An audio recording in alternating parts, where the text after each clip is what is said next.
ഓം ഗും ഗുരുഭ്യോ നമഃ. ഓം ഗം ഗണപതയേ നമഃ. ഓം സം സരസ്വത്യൈ നമഃ. പീതാംബരം കരവിരാജിത ശംഖചക്രകൗമോദഗീ സരസിജം കരുണാസമുദ്രം രാധാസഹായമതിസുന്ദരമന്ദഹാസം വാതാലയേശമനിശം ഹൃദി ഭാവയാമി. ഓം നമോ ഭഗവതേ വാസുദേവായ. നാരായണീയം ദശകം 7. ബ്രഹ്മാവിൻ്റെ തപസ്സും വൈകുണ്ഠ ദർശനവും. ഏവം ദേവചതുർദശാത്മക ജഗദ്രൂപേണ ജാതഃ പുനസ്തസ്യോർത്ഥം ഖലു സത്യലോകനിലയേ ജാതോസി ദാതാ സ്വയം. യം ശംസന്തി ഹിരണ്യഗർഭമഖിലത്രൈലോക്യജീവാത്മകം യോ ഭൂൽസ്ഫീതരജോ വികാരവികസന്നാനാസി സൃക്ഷാരസ. അല്ലയോ പ്രകാശാത്മാവായ ഭഗവാനെ, ഇങ്ങനെ 14 ലോകങ്ങളുടെ ആത്മാവോടെ ജന്മമെടുത്ത അങ്ങ് പിന്നീട് അവയ്ക്കെല്ലാം മുകളിലുള്ള സത്യലോകത്തിൽ സ്വയം ബ്രഹ്മാവായി രൂപം കൈക്കൊണ്ടു. ത്രിലോകങ്ങളുടെ മുഴുവൻ ജീവാത്മാവായ ആ ബ്രഹ്മാവിനെ ഹിരണ്യഗർഭൻ എന്ന പേർ പറയുന്നു. ആ ബ്രഹ്മാവ് രജോഗുണ വികാസ ഫലമായി ഒട്ടേറെ വസ്തുക്കൾ സൃഷ്ടിക്കാൻ കൗതുകമുള്ളവനായി ഭവിച്ചു. സോയം വിശ്വവിസർഗദത്ത ഹൃദയ സംപശ്യമാനസ്വയം ബോധം ഖല്വനവാപ്യ വിശ്വവിഷയം ചിന്താകുലസ്തസ്തിവാൻ. താവൽ ത്വം ജഗദാംബദേ തപതപേദ്യേഹം ഹി വൈഹായസീം വാണീമേനമശിശ്രവ ശ്രുതിസുഖാം കുർവം സ്തവ പ്രേരണാം.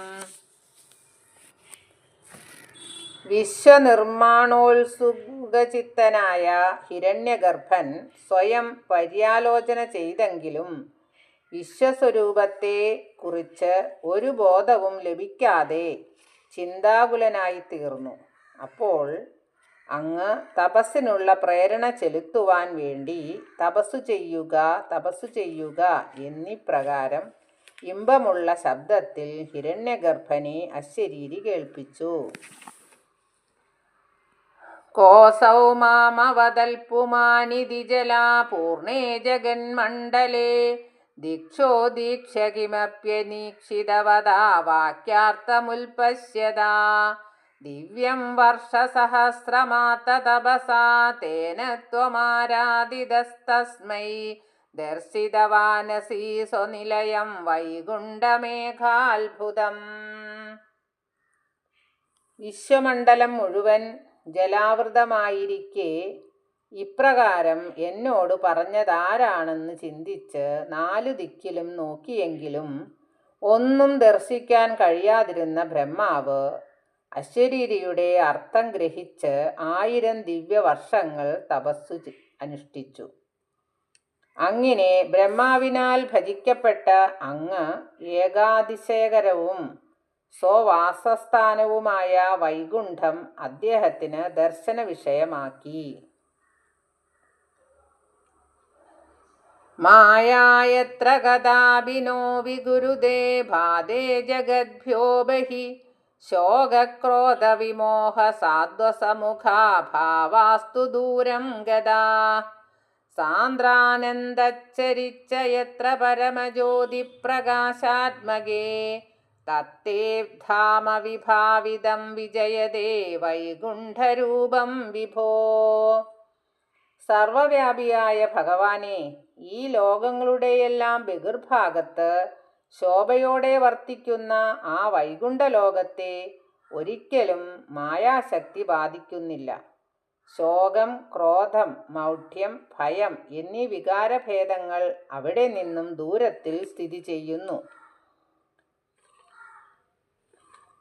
പരമോജ്വലമായ ജ്യോതിപ്രകാശം നിറഞ്ഞ അവിടെ അളവറ്റ പ്രവാഹമൊഴുകുന്നു. അപ്രകാരം പ്രകാശിപ്പിച്ചതും വൈകുണ്ഠസ്വരൂപവുമായ അങ്ങയുടെ നിവാസസ്ഥാനം സർവശ്രേഷ്ഠമായിരിക്കുന്നു. യസ്മിന്നാമ ചതുർഭുജാ ഹരിമണി ശ്യാമാവതാദദ്ദിശോ നാനാഭൂഷണരത്നദീപിതദിശോ രാജദ്വിമാനാലയാ ഭക്തിപ്രാപ്ത തഥാവിദോന്നതപഥാ ദിവ്യന്തി ദിവ്യാജനാസ്തൽത്തെ ധാമ നിരസ്ത സർവശമലം വൈകുണ്ഠരൂപം ജയേത്.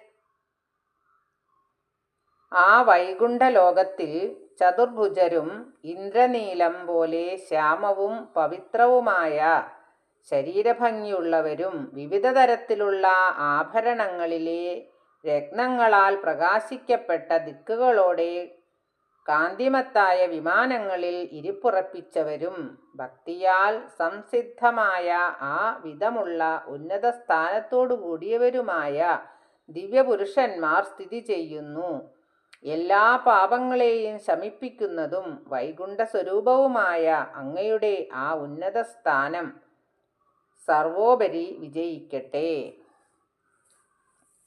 നാനാദിവ്യവധൂജനൈരഭിവൃതാ വിത്തുല്ലതാ തുല്യയാ വിശ്വോന്മാദന ഹൃദ്യഗാത്രലതയാ വിദ്യോദിതാ ശാന്തരാ ത്വൽപാദാംബുജ സൗരഭൈകകുതുകാ ലക്ഷ്മീ സ്വയം ലക്ഷ്യതേ യസ്മിൻ വിസ്മയനീയ ദിവ്യവിഭവം തത്തേ പദം ദേഹി മേ. ആ വൈകുണ്ഠലോകത്തിൽ നിരവധി ദിവ്യനാരികളാൽ പരിസേവിതയായി വിശ്വവിമോഹനമായ ദേഹലതയാൽ ദിക്കുകളെല്ലാം ശോഭിപ്പിക്കുന്നവളും വിസ്മയനീയമായ ദിവ്യമാഹാത്മ്യത്തോടു കൂടിയവളുമായ ലക്ഷ്മീ ഭഗവതി അങ്ങയുടെ പാദാംബുജങ്ങളുടെ സൗരഭ്യത്താൽ പ്രചോദിതയായി സദാ സാക്ഷാത്കരിക്കപ്പെട്ട് സ്ഥിതി ചെയ്യുന്നു. ഹേ ഭഗവാനേ, അങ്ങയുടെ ആ പരമപദം എനിക്കു തന്നാലും.